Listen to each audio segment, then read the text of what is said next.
हे family नमस्कार जय जगन्नाथ। यहाँ हूँ बुधवार दिन क्लिप। गुरुवार दिन मत हबिस डालमा बनइबार थिला तो गोटे दिन पूर्व काटिकुटी थोई दूची बिकज सकाळू वर्किंग डे समय हेनी।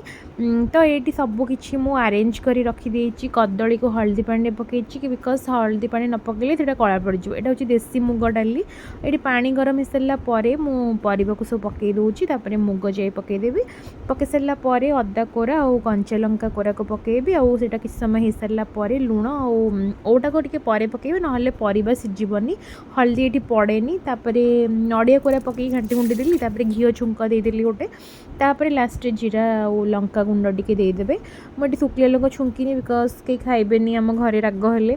ये आमर रेडी हो जाइए हबिस डालमा सहित कमला चक्टार पाग हाँ कि लोड़ा नहीं। मु गोटे सांग मैंने आपण हबिस प्लेटर नहीं आसवी से। Thanks for watching my video. Love you जय जगन्नाथ।